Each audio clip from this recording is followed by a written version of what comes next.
ستړی ژوند ستړی ستړی ام قرار راکا بس د نور و زمل از غما ما تیار راکا ستړی ژوند ستړی ستړی ام قرار راکا بس د نور و زمل از غما ما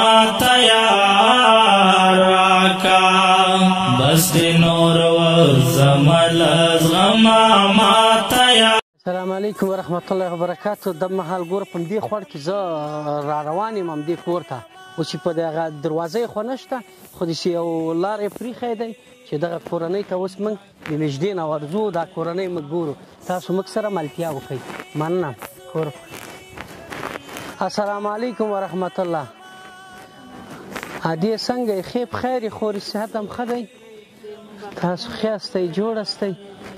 ژوند دې غواړم خورې. خورې بخښنې سره اجازه دی؟ اجازه ده.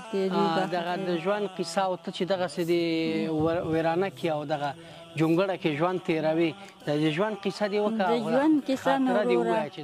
د ژوند نه دې څومره خوشحاله یې څومره خفه یې؟ خوشحالي د مرګه را ډېر خفه یو. ده وګوره دغه ما ژوند دی، دی ما زندګي ده. مشر زوی مې چې دی معذوره دی په دواړو خپو باندې، او کنه نور من دغه کور دی ولا که دی وشي دا رقم لګېږي، بېګالم ولا چې په نارو یو او هېڅ شی هم نشته دی. نو الله دې رحم وکړي. الله نه مرسته غواړو، تاسې که موږ سره مرسته وکړئ دا به ډېر یو لوړ هغه دی موږ سره.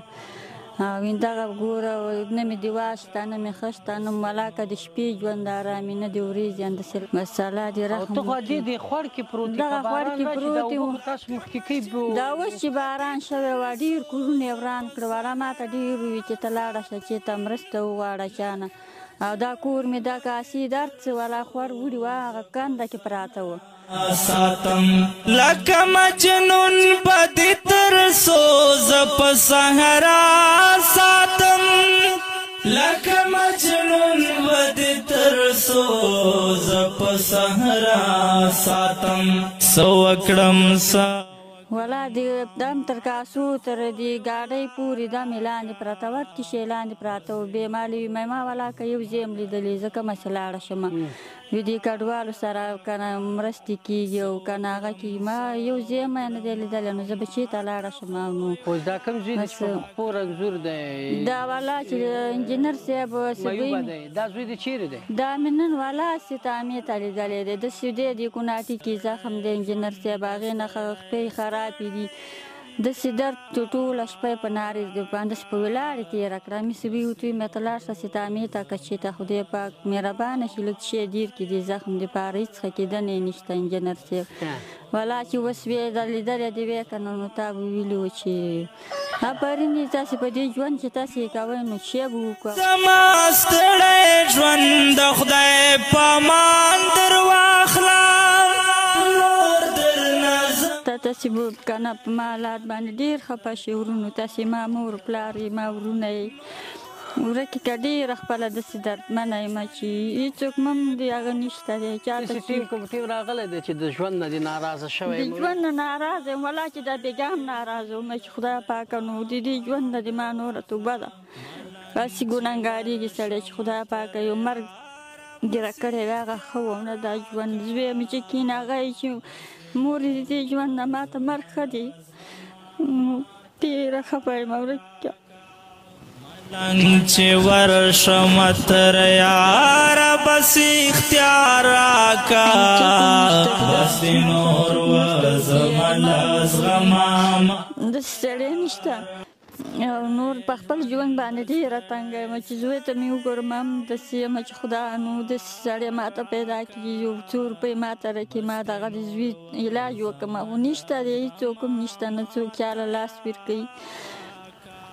دغه ځای کې پرته یم فصلي ګډه ده که اوبر باندې لږ راشي باران شي خلک اوټو کې کښېني ما خپل کور سره سودا یي چې خدایه بیا به په کومه سره باندې را رواني.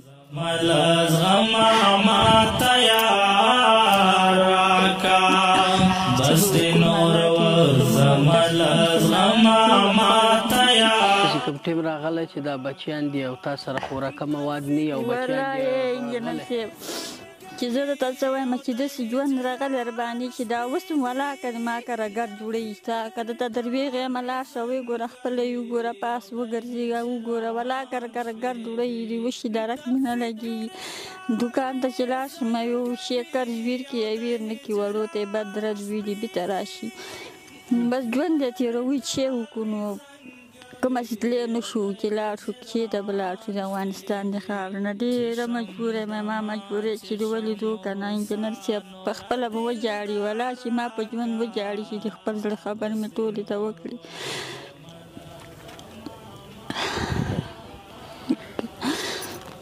ډېره سخته مجبورتیا به دا د یو کوټنۍ کې او دغه خیمه کې چې ته ژوند کوې د یخ هوا د ژمي کې د سره یخ هوا داسې یخي ها چې څنګه ماښام شي نور ناسته یم کوټه کې یوه زړه کمبله ده هماغه په خپو واچومه چې خو دا بچي ټول راټول کړم هلته یې کښېنوم دغه ګورې نه دغه پاړو پسې ټوله ورځ میندې عیل ورک کړو لاړ شو نن لا زه پاتې شوم دغلته مې وړۍ راوړي هغلته پرتې دي په بیه باندې یوه کیلو 50 روپۍ وکړم هغې باندې لږ چای وګوره چې شی پیدا کړو ګنې ناست یې خدای لیله یوه شي درک هم نه لګېږي بس نور به شی وکړم ورکوی خپل ژوند نه ډېره پښیمانه یم لږه نه د حاجي نور خیریه بنسټ مینوالو موږ هغه کورنۍ تاسو ته در معرفي کوو چې مستحقین او ستاسو دنیا او آخرت پې ښایسته شي نور دغه تاسو د دنیا او د آخرت د ګټې ځای دی دغه میندې موږ دغه خویندې موږ ګوري چې دومره درد دومره ځپېدلي ټکېدلي حالات کې دی او دا موږ تاسو ته وښودو له نږدې نه چې دی د خوړ کې ژوند کوي نور دا یې مجبوریت دی او پاڼې راغونډوي په هغې باندې چې چشیني په هغه پاڼو به دی چې پخه کړي د پښو لاندې غورځولي او دلته دی ژوند تېروي نور دغه تاسو د دنیا او آخرت ګټه دی نور چې دغه کورنۍ موږ در معرفي کړ مستحق دی دغې ته څومره چې تاسو وسیع هستئ خپل کومک وکړئ جارم شم مننه کورم ودان کاته د مهال دغه ماشومان اوس د خز غونډولو نه او د یو شي بل شي غونډولو نه چې ځان ته اور لپاره یا د شپې خوراکه مواد لپاره چې راغونډ کړي او بیا خپل ژوند پرې تېر کړي نور اوس مینهوالو را پیدا شو دا ماشومان ګلالي دي نور دا د افغانستان حالات دی او د موږ د ولس حالات دی الله دې په ټولو ورحمېږي مننه راکا بس د نور زملاز غما ماته راکا لکه مجنون بدی تر سوز په صحرا ساتم لکه مجنون بدی تر سوز په صحرا ساتم لکه مجنون بدی تر سوز په صحرا ساتم لکه مجنون